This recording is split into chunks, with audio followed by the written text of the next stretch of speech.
kekasih Tuhan, saya percaya hari ini semua kita diberkati. Selamat hari Minggu, selamat beribadah. Mari kita siapkan hati kita memuji menyembah Tuhan. Kita berdoa. Terima kasih Tuhan Yesus buat anugerah-Mu dalam hidup kami. Pertolongan-Mu yang sempurna Tuhan. Kesehatan-Mu yang nyata dalam hidup kami. Terima kasih kalau hari ini kami boleh kembali beribadah kepada Tuhan. Urapi kami, jamah kami. Tanpa Tuhan kami tidak bisa apa-apa. Kami rindu Tuhan lawatan saat kami memuji menyembah Tuhan. Kami akan percaya Engkau akan memberkati kami, Kau memulihkan kami, Kau akan sembuhkan kami. Jadilah kehendak-Mu dalam ibadah kami ini. Biar semuanya kami lakukan hanya untuk kemuliaan Tuhan. Roh Kudus Engkau berkarya dalam ibadah kami ini. Sehingga dimanapun kami berada, kami boleh merasakan kehadiran-Mu. Terima kasih Bapa, kami mulai ibadah ini di dalam nama Tuhan Yesus. Haleluya. Amin.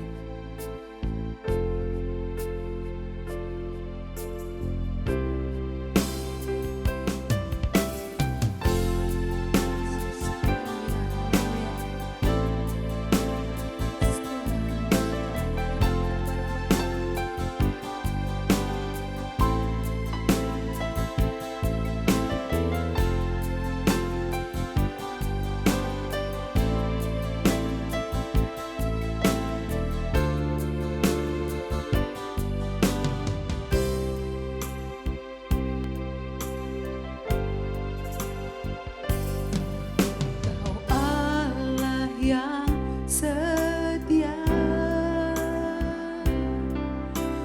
Bapa yang mulia, kasih-Mu besar Tuhan, Kau pulihkan hidupku.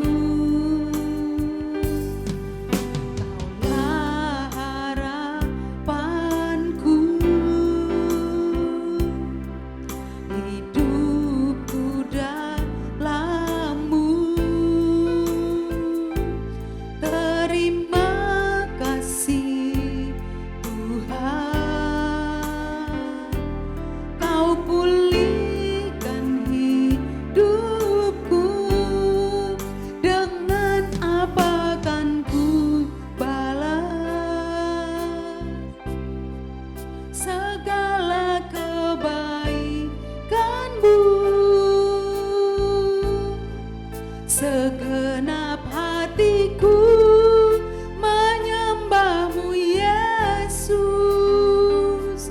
ku bersyukur padamu. Dengan apa kan ku balas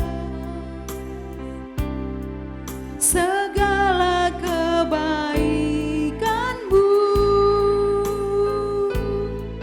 Segenap hati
syukur Tuhan buat kesetiaan-Mu, buat kebaikan-Mu.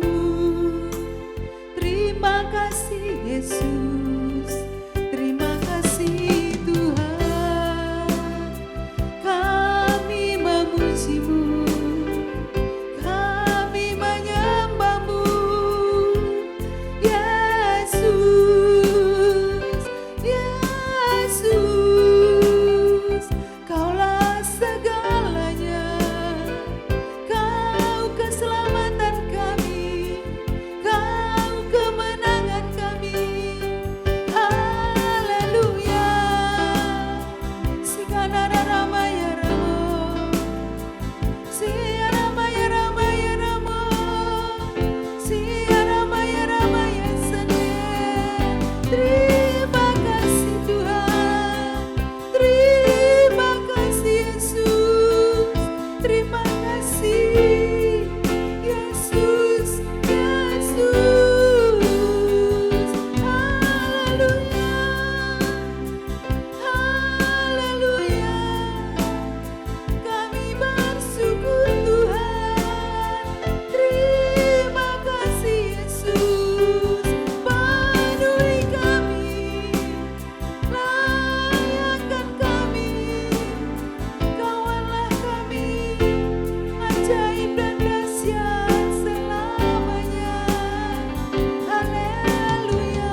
besar, termulia. Hanya Engkau yang layak dipuji, disembah sekarang dan selama-lamanya. Terima kasih Tuhan Yesus. Kami rindu bersorak-sorai memuji nama-Mu yang kudus dalam nama Yesus. Haleluya. Amin. Haleluya. Kita angkat pujian, tiada terukur besar kasih setiamu. Kita bertepuk tangan di hadapan Tuhan dengan sukacita. Haleluya.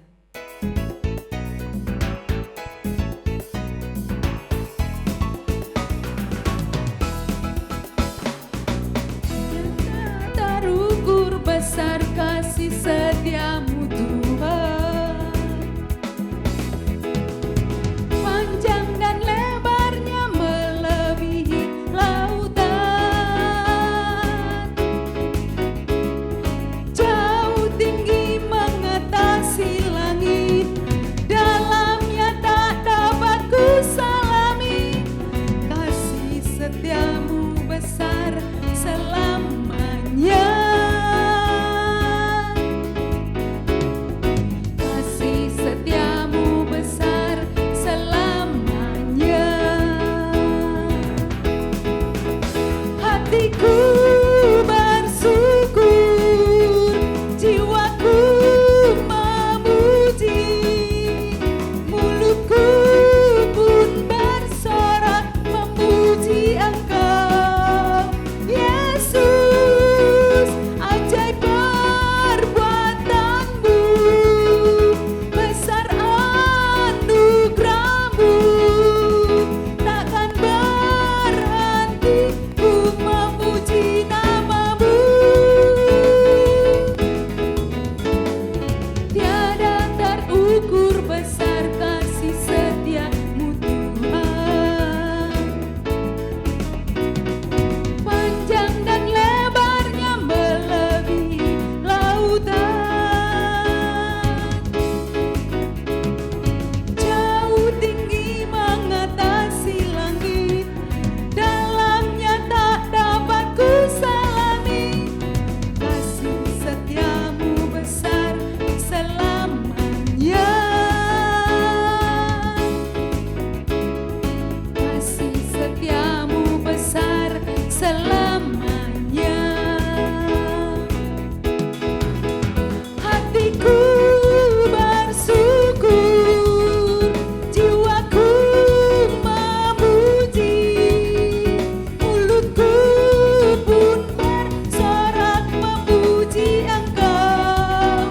Yesus, ajaib perbuatan-Mu, besar anugerah-Mu, takkan berhenti ku memuji nama-Mu. Tiada terukur besar kasih setia-Mu Tuhan. Panjang dan lebarnya melebihi lautan. Jauh tinggi mengatasi langit. Dalamnya tak dapat kusalami. Kasih setiamu besar selamanya. Kasih setiamu besar selamanya. Kasih setiamu besar selamanya. Kasih setiamu besar selamanya. Haleluya. Kasih setia Tuhan besar selama-lamanya. Amin Bapak Ibu. Haleluya. Tiba saatnya kita akan memberikan persembahan. Mari kita siapkan persembahan kita. Kita akan deklarasikan persembahan kita pada hitungan yang ketiga. Saya akan percaya setiap kita yang memberi tidak akan berkekurangan. Tetapi Tuhan akan limpahkan berkat-Nya kepada kita berlimpah-limpah. Karena itu adalah janji Tuhan kepada anak-anak-Nya. Haleluya.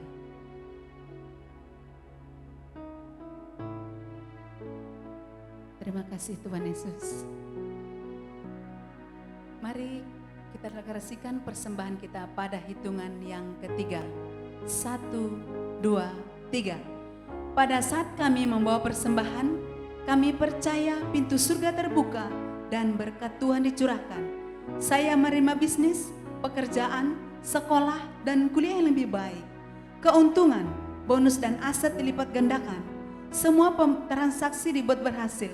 Customer lama dan baru Tuhan datangkan. Semua pembayaran dapat dilunasi. Memiliki rumah di bumi dan di surga. Menerima hadiah, kejutan dan penghargaan. Diberikan jodoh bagi yang belum memiliki. Tidak ada kemandulan dan keluarga harmonis. Semua musuh, penyakit dan keruhian dihalau dalam hidupku, keluargaku, pekerjaanku, dan bisnisku. Ini adalah waktu memberi persembahan. Dalam nama Yesus, haleluya, amin. Selamat memberi, Tuhan Yesus memberkati. Sebentar kita akan mendengarkan firman Tuhan, kita angkat pujian.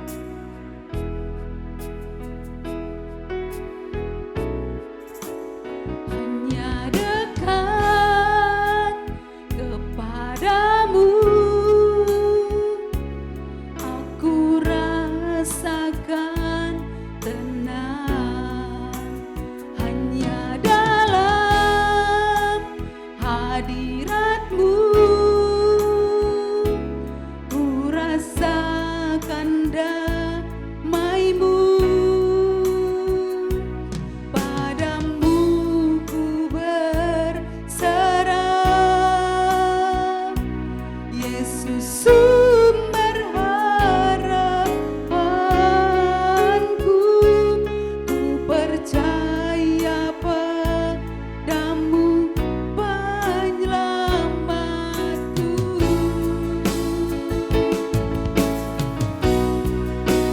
Hanya dekat kepadamu, aku rasakan tenang. Hanya dalam hadirat-Mu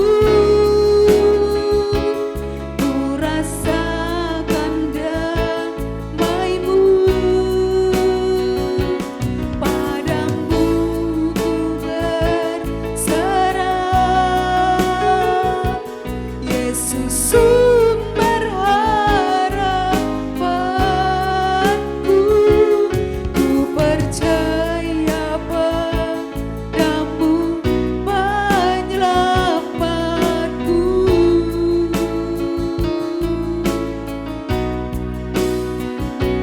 Ku percaya padamu, penyelamatku.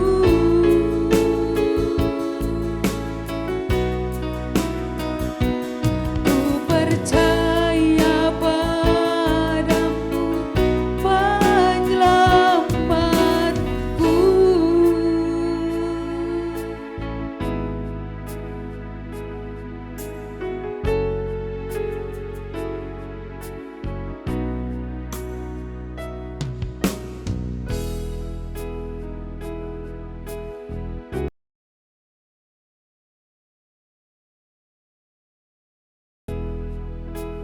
Mari saudara, kita akan deklarasikan firman Tuhan. Sebelum kita menikmati firman Tuhan pada sore hari ini, kita deklarasikan firman Tuhan. Kita angkat Alkitab kita tinggi-tinggi. Kita katakan, aku percaya firman-Mu berkuasa. Aku percaya firman-Mu dapat merubah seluruh hidupku. Aku percaya firman adalah Tuhan sendiri. Aku siap untuk menerimanya dan melakukannya. Dalam nama Yesus, amin. Saudara terkasih, senang berjumpa dengan Bapak Ibu kembali, sekalipun sampai saat ini Bapak Ibu masih tinggal di rumah masing-masing, tapi biarlah kemuliaan Tuhan tetap dapat Bapak Ibu rasa dan nikmati. Pada sore hari ini kita akan belajar firman Tuhan yang saya ambil dari Lukas 12 ayat yang ke-15. Lukas 12 ayat yang ke-15. Mari kita baca bersama-sama firman Tuhan yang saya ambil dari Lukas 15 ayat, Lukas 12 ayat 15. Demikian Firman Tuhan berkata, katanya lagi kepada mereka, berjaga-jagalah dan waspadalah terhadap segala ketamakan.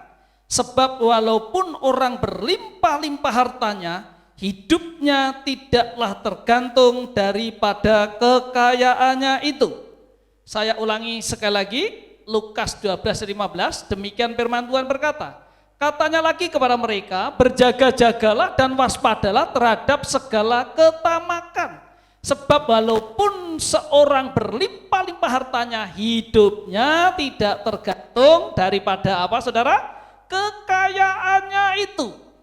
Saudara, firman Tuhan pada sore hari ini saya beri judul ketamakan atau tamak. Saudara,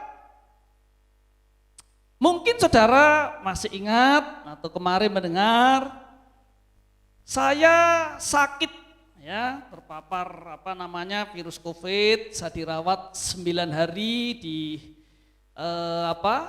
Siloam ya, dan puji Tuhan saya dapat pulang dari Siloam, dapat kembali melayani Tuhan. Bapak Ibu Saudara sekalian, sebelum saya pulang dari Siloam, waktu itu disampaikan oleh dokter bahwa saya sudah bebas COVID. Tetapi saya masih disuruh istirahat 2-3 hari di Siloam lagi karena dokter berkata paru-paru saya belum sembuh, rusak. Saudara, waktu itu Tuhan berkata sama saya tidak boleh percaya dengan omongan dokter, saya percaya dengan firman Tuhan, saya harus bisa menang dari roh intimidasi.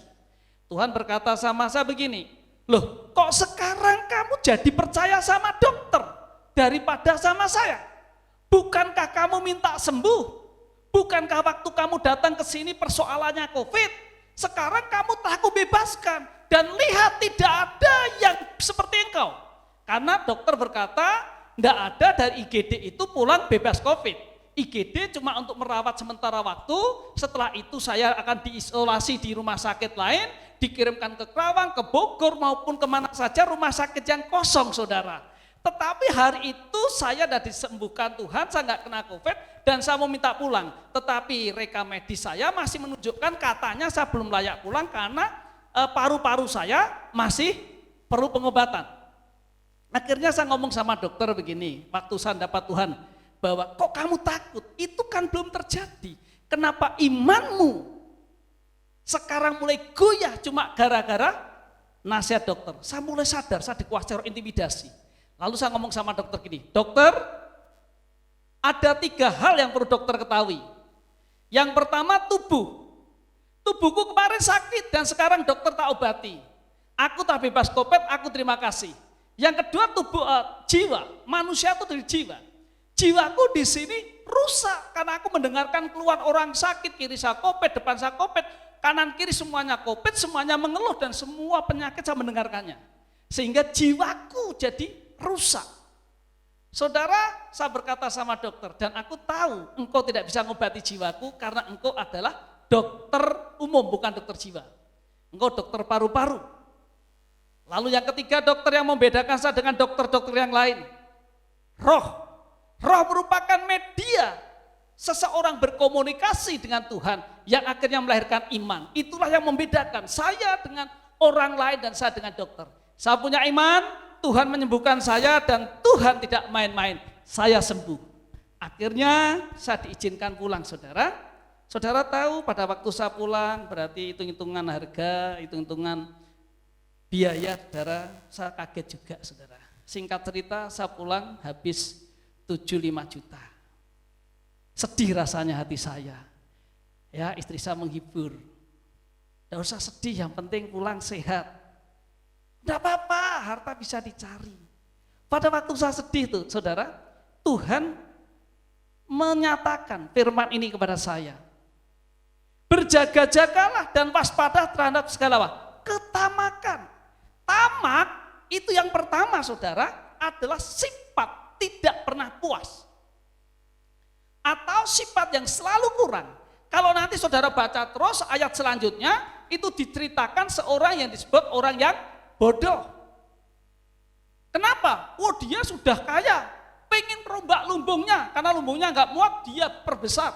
Nggak muat, dia perbesar lagi. Lalu dia berkata, aku sudah punya segala-galanya, istirahatlah jiwaku. Dan Tuhan berkata, malam hari ini engkau akan aku panggil. Saudara, tamak itu adalah sifat tidak puas, selalu tidak puas terhadap apa yang dia miliki.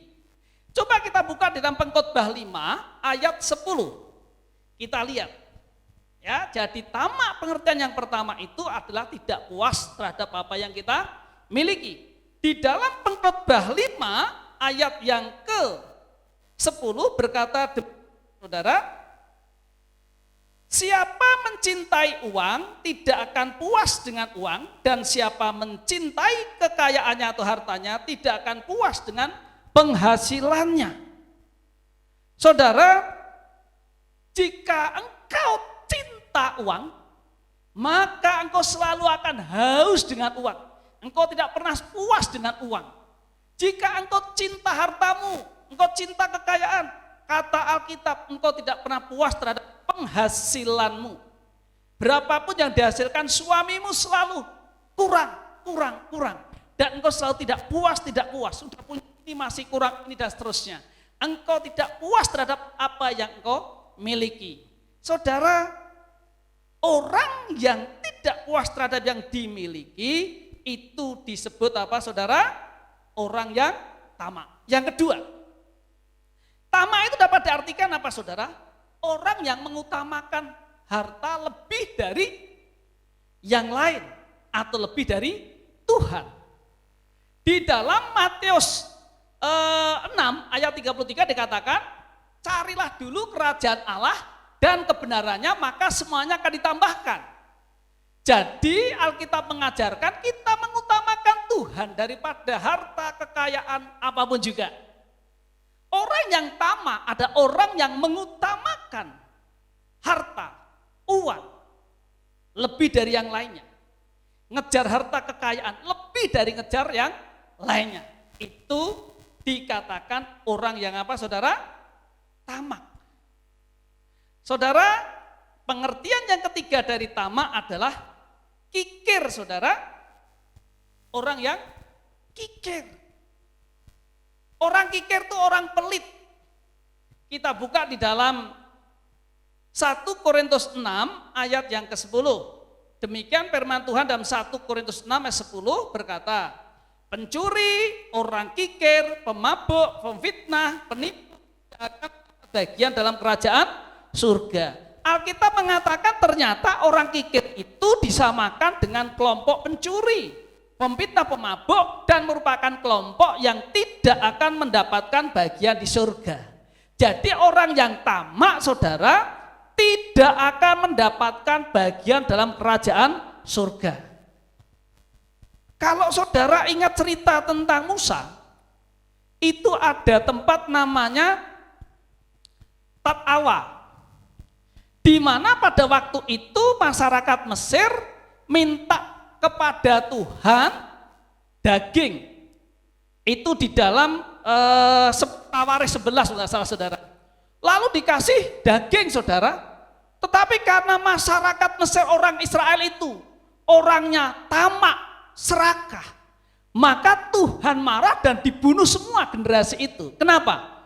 Dia makan daging, makan itu saudara, burung puyuh, masih di mulutnya makan lagi, rakus, sehingga Tuhan marah dan Tuhan membunuh mereka semua. Janganlah karena ketamakan kita, akhirnya kita tidak menjadi bagian daripada rencana Tuhan masuk dalam kerajaan surga. Itu sebabnya saya sampaikan kepada saudara semuanya, hati-hati, berjaga-jaga, jangan sampai kita memiliki sifat karakter tamak yang tidak pernah puas, yang mengutamakan harta dari hal yang lainnya, dan sangat pelit atau kikir. Saya setuju gereja ini dikelola dengan hikmat, setuju keuangan gereja, tetapi tidak dikelola dengan kikir, dengan pelit, saudara. Karena kalau gereja pelit, jemaat dapat rohnya roh pelit. Itu sebabnya gereja harus murah hati, pengerja harus murah hati, pendeta harus murah hati, sehingga roh yang dialirkan murah hati. Saudara, saya ini datang ke Tangerang, saudara, ikut kakak saya. Mau makan bakso enggak bisa. Kaya sih belum saya, saudara. Tetapi kalau tak ukur jauh dari waktu saya datang, haus sekali. Dan pekerjaannya sama, saya seorang guru. Dulu guru, sekarang guru, saudara. Guru swasta. Tetapi saudara, saya belajar untuk murah hati. Saya belajar untuk tidak tamak. Belajar untuk tidak kikir. Dari saya nggak punya, ada orang datang ke rumah saya minta beras. Saya bilang, di ember ada beras. Ibu ukur, bagi 2. Cuma 4 gelas Pak, 2 gelas, 2 gelas. Nanti ibu gimana Pak? Nggak usah marah, nggak usah takut. Ibu mesti nurut saya. Saya belajar berbagi, saya belajar berbagi. Dan tanpa saya sadari, saudara, hidup saya berubah. Hidup saya berubah. Saya sekarang ya makan tidak kekurangan lah, saudara, kalau untuk makan, saudara. Dan saya bersyukur gereja ini juga sama, saudara. Di tengah-tengah situasi sukar sulit ini, gereja ini tetap dapat memberikan atau mengangsur ruko Tuhan yang ada di blok AA. Pada angsurannya 10 juta tiap bulan. Kita nggak ada ibadah. Saya terima kasih kepada saudara jemaat yang setia memberikan persembahan. Dan biarlah gereja ini murah hati, sehingga gereja mendapatkan kemurahan, saudara. Doakan gereja ini tidak menjadi gereja yang pelit, tetapi gereja murah hati. Kemarin waktu ada banjir kita nyumbang, waktu pandemi kita membagi, ya di tengah-tengah kesulitan kita ambil bagian dengan satu keinginan harapan kita menjadi gereja yang berkenan di hadapan Tuhan, bukan gereja yang tamak yang hanya mengumpulkan harta benda saja. Gereja kita tidak menjadi sarana untuk memberitakan kebenaran Tuhan. Saudara sekalian, pada waktu saya membaca firman ini, lalu Tuhan berkata sama saya, gini loh, bersyukurlah jika hartamu bisa untuk selesaikan masalahmu. Yang pertama, waktu saya diberi ayat tamak ini, lalu saya berkata, terus gimana Tuhan? Kan aku habis 75 juta. Tuhan berkata, bersyukurlah Bapak Ibu Saudara, bersyukurlah jika hartamu, kekayaanmu, uangmu dapat untuk selesaikan persoalanmu.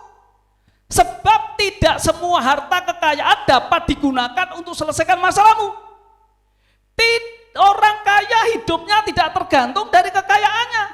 Tetapi kalau kekayaanmu dapat jadi berkat kesehatanmu, bersyukurlah. Memang sedih, tetapi Tuhan ajarkan bersyukur. Berapapun yang telah kau bayarkan, bersyukur. Karena itu hartamu punya arti. Saudara, banyak orang kaya berobat sampai luar negeri, duitnya banyak, nggak selesai. Pulang tinggal nama.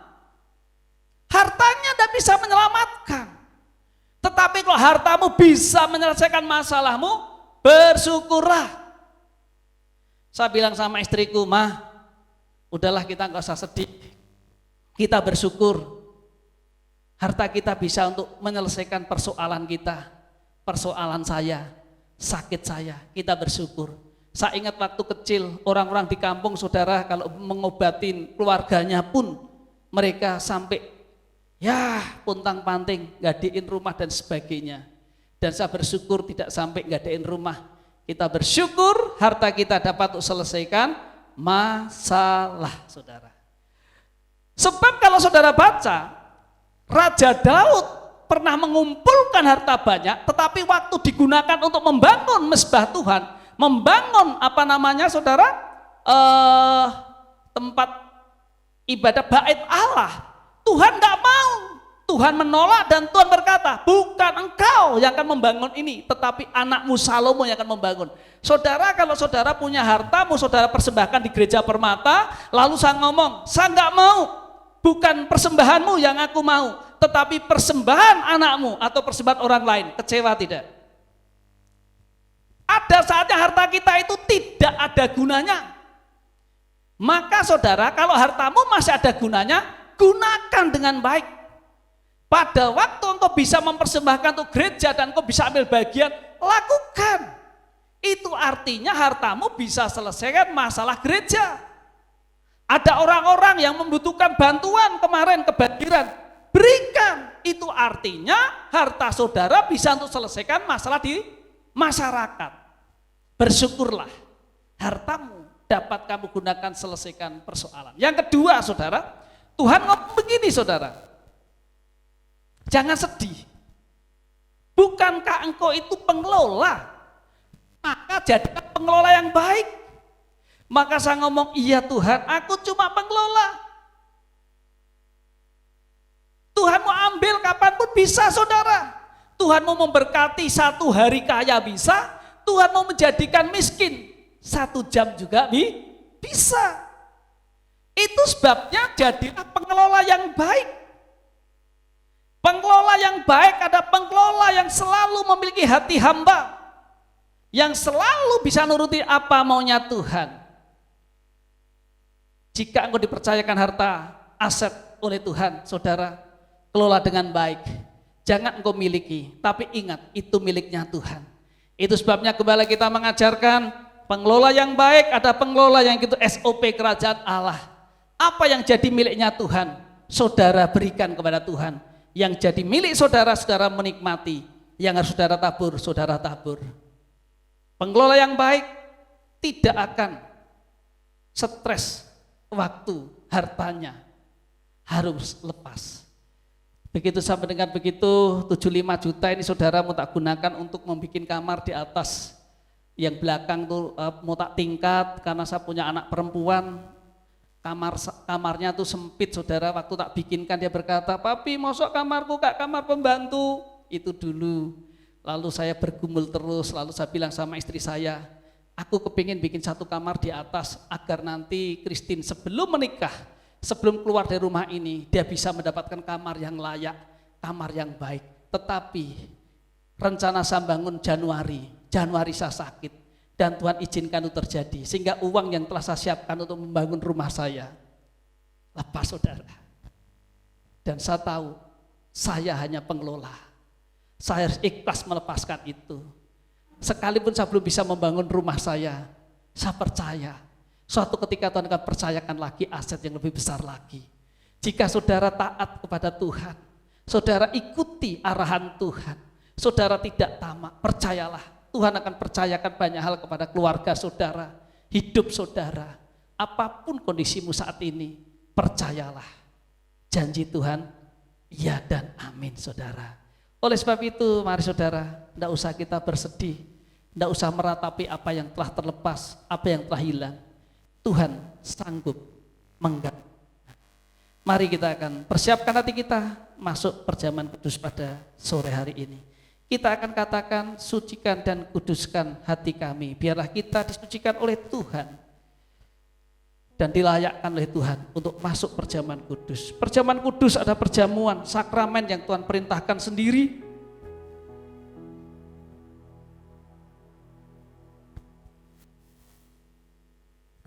Sakramen untuk orang-orang yang sudah dewasa. Mari kita siapkan hati kita.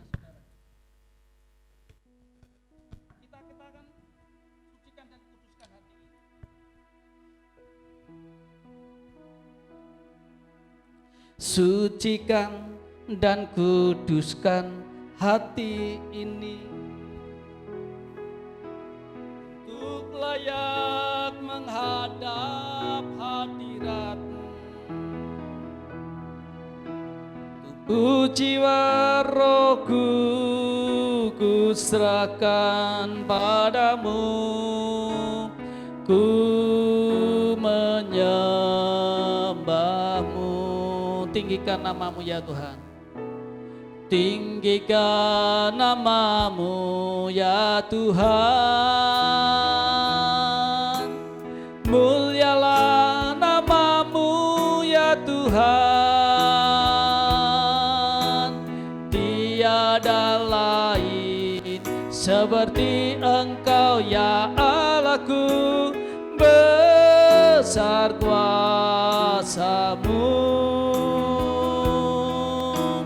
tiada lain seperti Engkau ya Allahku, besar kuasa-Mu, besar kuasa-Mu, besar kuasa-Mu, besar kuasa-Mu, besar kuasa-Mu.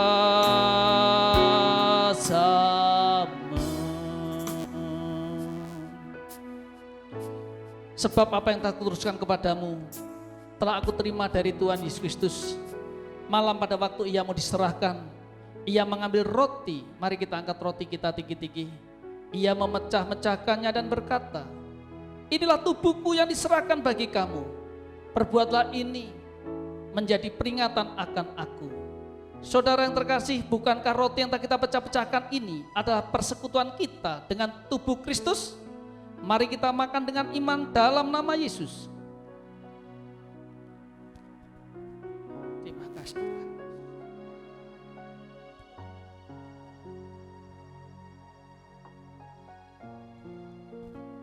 Mari kita siapkan anggur perjamuan kita.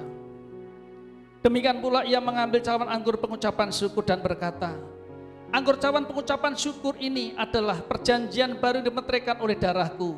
Perbuatlah ini setiap kali engkau meminumnya menjadi peringatan akan aku.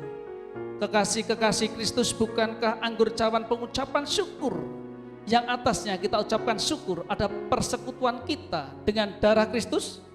Mari kita minum bersama-sama dalam nama Yesus.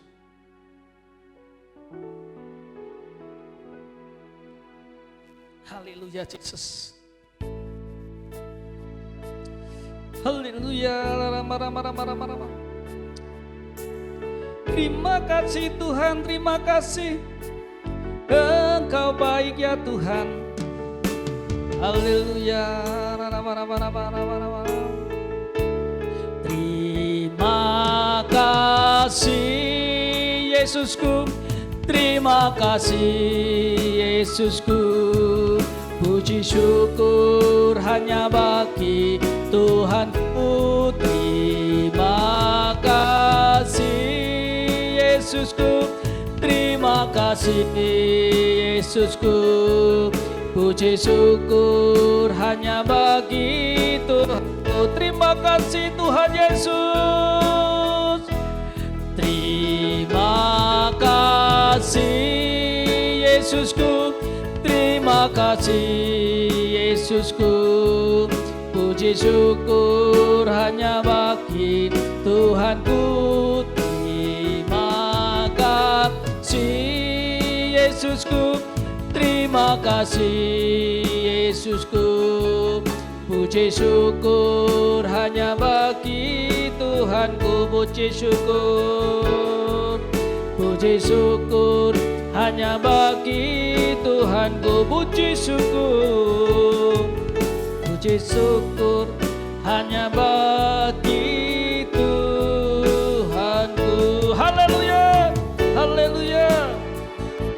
Haleluya. Kami bersyukur buat firman-Mu pada sore hari ini. Kami belajar untuk kami berhati-hati agar kami tidak terjerumus, tidak jatuh dalam ketamakan Tuhan. Oleh sebab itu Tuhan, ajarkan gereja-Mu untuk mengelola aset-Mu dengan benar. Bila gereja-Mu menjadi pengelola aset-Mu dengan baik, sesuai dengan arahan-Mu Tuhan. Tidak jatuh dalam roh ketamakan, tidak pelit, kikir, tidak mengutamakan hal dunia tetapi mengejar hadirat-Mu. Bahkan gereja-Mu akan selalu puas terhadap apa yang Engkau percayakan di tempat ini Tuhan. Demikianlah jemaat mendengar firman-Mu Tuhan. Diberkati mereka Tuhan. Ubahkan Tuhan paradigma mereka. Sehingga mereka melihat harta hanyalah salah satu Tuhan. Berkat yang Kau percayakan kepada orang-orang yang percaya. Orang yang takut akan Tuhan. Orang yang mengejar hadirat-Mu. Sebab firman-Mu berkata, carilah dulu kerajaan Allah, maka segala sesuatunya akan Kau tambahkan. Maka aku berdoa di dalam nama Yesus, umat-Mu yang setia memuji memuliakan nama-Mu, mereka akan Kau berkati. Mereka tidak akan kelimpahan Tuhan. Terima kasih. Yang sakit sore hari ini Tuhan, mereka mendengarkan firman-Mu dan mereka mengangkat tangan, mereka akan Kau sembuhkan. Apapun sakit penyakit yang mereka alami Tuhan, mereka akan Kau sembuhkan. Apabila ada kena COVID, di dalam nama Yesus, darahnya telah Kau sucikan oleh perjamuan kudus sore hari ini. Dan seluruh Tuhan unsur anggota tubuh darahnya Tuhan akan normal Tuhan, akan suci, kudus. Sehingga anak-anak-Mu mampu bertahan dari segala serangan sakit penyakit apapun juga. Mereka yang berobat tidak akan pernah gagal, mereka akan mendapatkan jawaban dari setiap doa-doa mereka Tuhan. Mereka yang beban berat Tuhan, kami percaya Engkau ambil alih bebannya sehingga mereka mendapatkan kelegaan dari Tuhan. Demikian juga mereka yang sedang berusaha mencari pekerjaan, Tuhan akan berikan pekerjaan. Anak-anak kami yang sedang mempersiapkan diri untuk masuk pada ujian Tuhan, khususnya mereka kelas 3 Tuhan, adalah kelas yang sangat strategis Tuhan. Berkati mereka sehingga ujian mereka berjalan lancar. Bahkan setelah lulus dari SMA, SMK Tuhan, mereka akan mendapatkan pekerjaan yang terbaik. Kalau mereka kuliah, mereka mendapatkan tempat kuliah yang terbaik di dalam nama Yesus. Anak-anak muda kami tidak jatuh dalam perjinahan, tidak jatuh dalam pergaulan yang tidak baik, tetapi mereka telah Engkau sucikan, kuduskan, sehingga menjadi generasi-generasi yang akan memuliakan nama-Mu, menjadi generasi yang akan memuliakan Tuhan, kebanggaan keluarganya Tuhan. Berkati Tuhan, mampukan orang tua yang masih memiliki anak-anak kecil yang saat ini sedang menemani mereka belajar online Tuhan. Biar mereka Engkau berikan kesabaran, sehingga di tengah-tengah situasi kondisi yang sukar ini, mereka dapat berinteraksi dengan anaknya, dapat digunakan Tuhan untuk menyampaikan nilai-nilai kerajaan Allah kepada anak-anak mereka, dan anak mereka Engkau berkati Tuhan. Terima kasih, kami juga berdoa Tuhan, untuk para pemimpin rohani kami, diberkati para pemimpin rohani kami Tuhan. Pendeta Nisino Wirohati Tuhan, Pendeta Aredino Tuhan, mari Tuhan Kau pakai hamba-Hamba-Mu ini untuk memberitakan kabar baik-Mu, menyatakan rencana keselamatan-Mu, menjadi berkat bagi masyarakat dimanapun mereka tinggal. Bahkan kami rindu gembala-gembala kami, para pemimpin kami ini Kau pakai untuk bangsa-bangsa Tuhan, menyelamatkan bangsa-bangsa, menjadi berkat bagi bangsa Indonesia Tuhan. Berkati bangsa kami Indonesia yang sedang berjuang Tuhan untuk menyelesaikan persoalan pandemi COVID ini. Kami percaya pandemi ini akan segera berlalu Tuhan. Angka kematian akan berkurang, bahkan akan nol Tuhan. Angka kesembuhan terus akan naik melampaui angka keterjangkitan di dalam nama Yesus. Apabila negara kami merencanakan Agustus pandemi ini dapat dikendalikan, terjadilah sesuai dengan rencana pemerintah. Berkati semua rencana pemerintah, berkati seluruh presiden, wakil Tuhan, para pemimpin, kepala daerah, bahkan sampai lingkungan kami, lembaga-lembaga negara, agar mereka dapat bersinergi Tuhan, untuk mewujudkan mimpi pemerintah. Agustus, masyarakat kami Tuhan akan boleh beraktivitas kembali dengan normal. Bahkan anak-anak sekolah Tuhan, lembaga pendidikan akan membuka tatap muka. Kami percaya Engkau memberkati, sehingga tidak akan membahayakan anak-anak kami Tuhan. Generasi kami tetap menjadi generasi yang sehat Tuhan. Ekonomi bangsa kami akan terus membaik, sehingga setiap anak-anak-Mu yang berusaha di negara kami akan mendapatkan berkat daripada Tuhan. Terima kasih Tuhan untuk hamba-Hamba-Mu Tuhan menyiapkan ibadah online pada malam hari ini Tuhan. Berkati WL, berkati pemain musik, berkati Tuhan sound, berkati multimedia, berkati hamba-Mu yang mengoperasionalkan Tuhan media. Pelayanan malam hari ini menjadi berkat bagi kami semuanya. Dan kami percaya keluarga mereka, rumah tangga mereka, pekerjaan mereka akan Kau berkati karena hatinya mengasihi Tuhan. Apa yang telah ditabur pada sore hari di tempat ini Tuhan, Kau akan kembalikan atas kehidupan mereka kesehatan, kejayaan, kehormatan, sehingga mereka mengalami kemudahan, kemurahan dari Tuhan. Terima kasih. Sebentar kami akhiri ibadah online pada sore hari ini. Sebelum kami berpisah satu dengan yang lainnya, kami angkat kedua tangan kami untuk menerima berkat yang terbaik dari Tuhan. Kekasih Kristus, mari angkat kedua tanganmu dan terimalah berkat dari Tuhan. Biar kasih, anugerah dan damai sejahtera dari Bapa, persekutuan cinta kasih yang sempurna dari Tuhan Yesus Kristus, serta penghiburan yang kekal dari Roh Kudus dicurahkan berlimpah-limpah atas kita semuanya, mulai sore hari ini sampai selama-lamanya. Mari yang percaya dan diberkati Tuhan katakan sama-sama, amin. Selamat hari Minggu, Tuhan memberkati.